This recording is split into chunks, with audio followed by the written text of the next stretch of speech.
So we're back to sowing.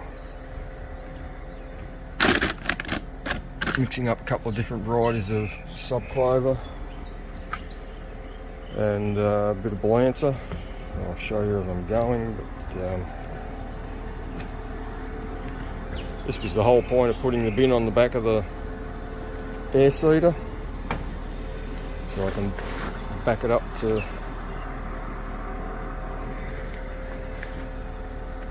the shipping container where I keep my seed, either that or you put the pellet on the forks and you've got enough room to move. Cement mixer for mixing up the clover seed. But yes, it certainly makes loading the bloody thing easier than when it was over the bar and you had to drop the wings and you had to get up sideways and you had to climb in the bin to load the front one. Well, you had to climb in the bin to load the whole thing when it was only a single bin. But yeah, now that I've split it and put it at the back, it is so much easier. So anyway, we'll get mixing.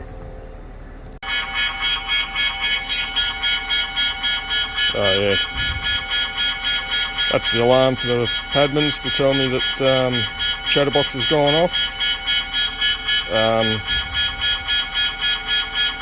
Currently unable to see anything on that one because it doesn't help when stupid fucking iPhone slips out of your pocket and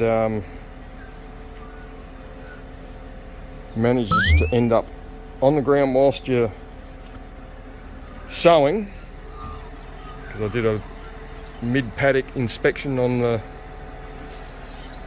gangs the other day when I was sowing to see whether I had any more busted gauge wheel axles or busted off gauge wheels, because all of the 2 3/4 inch ones are failing in the centres.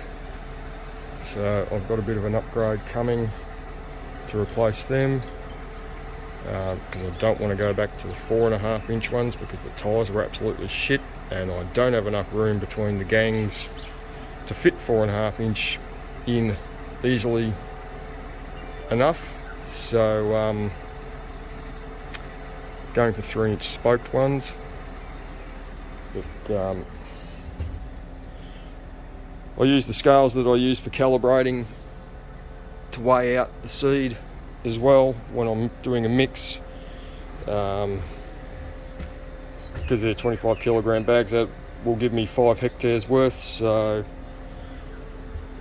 3 kilograms of that per hectare, so 15 kg of that and 10 kg of that. And yes, it's slightly over 10 kg, but it was the last bit that was in that bag, so I'm not going to be anal about 200 grams for what goes into a bag.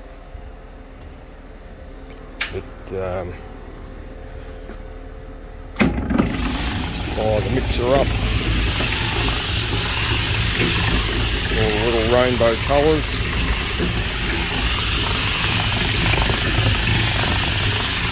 Oh, bit of the sun shining right into it.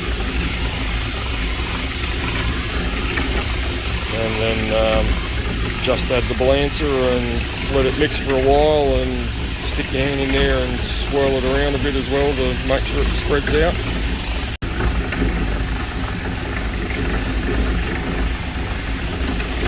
It's a little bit like a Neapolitan ice cream at the moment.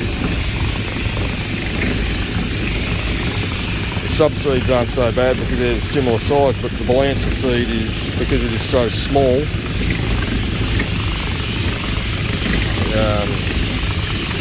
you want to let it mix reasonably well.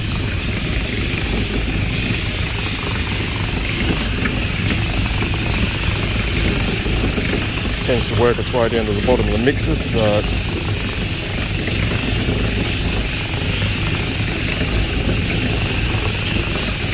and it does make calibrating the subseed a little bit tricky, because sometimes, depending on where the seed happens to sit, you can calibrate it 4 or 5 times for a weight, and then when when you get sowing it'll vary, because you might have had a lot more of one seed sitting at the bottom of the bin when you go to calibrate it. So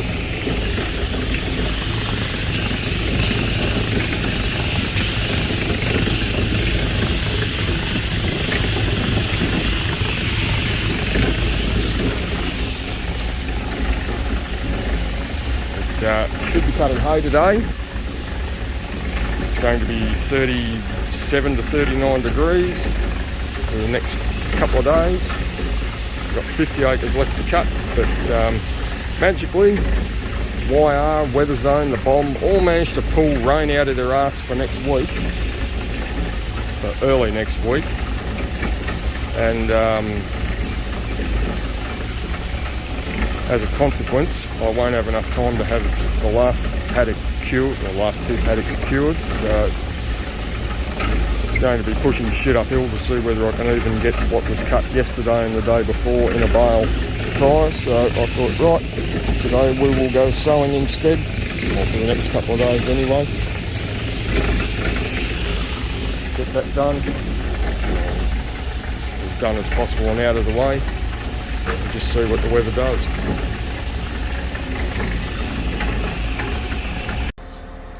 Right, so once mixed, I use an old seed bag that will hold enough, unlike the little 25 kg ones, and tip the cement mixer into that before I tip it in, because it's physically not possible to have the mixer close enough to the edge to tip it into the seeder, so we'll just tip it into that first.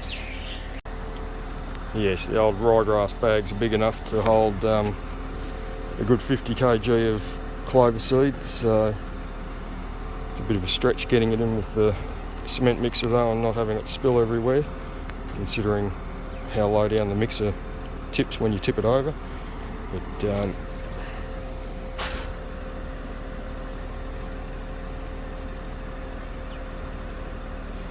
that's what you end up with. Yeah, just checking this water before we go sowing. Chatterboxes. That bloke was the one that went off 10 minutes ago or so. Maybe 5 minutes, 10 minutes, whatever it was. The only issue with the chatterboxes that I find is that the water does seem to go past a reasonable distance before they actually go off. The old bay monitors that I had, which are similar to a chatterbox, but the radio controlled ones, they would pretty much go off the minute that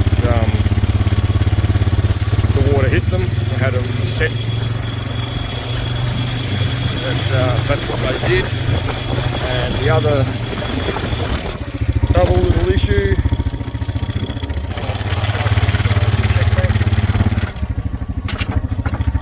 is they're too bloody expensive to fall off.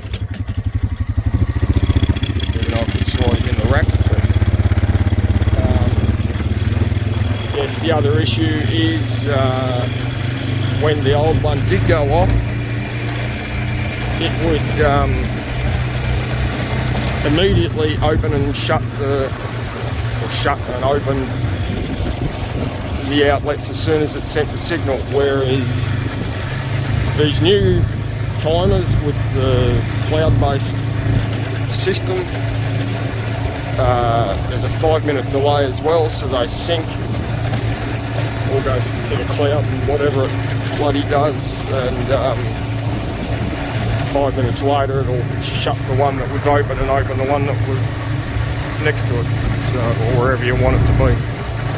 The good thing with them though is you can configure these things to, or you can pair them to virtually any of the timers or auto winches or whatever you've got. So you're not limited to a chatterbox tied to two timers, even though that's how I've got it set up, because it's easy for me to remember then. You don't stuff things up. That's why I've got different coloured ones. A team is a team of 3, or next team will be 4, but it saves mucking up your pairings, especially in the middle of the night if you're absolutely knackered. All you got to do is move each one. Number 1 chatterbox goes down the bottom of the bay of which number 1 timer is. Simple. Can't be more simple than that. Then you just move them along rather than having to repair them.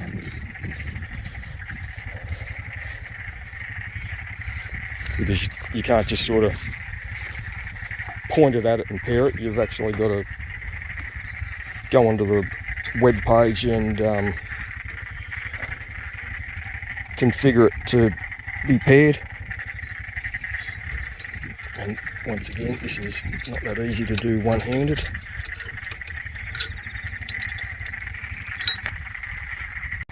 Now I've chosen to go for the timers, or the actuator ones, which slide onto the timer bracket.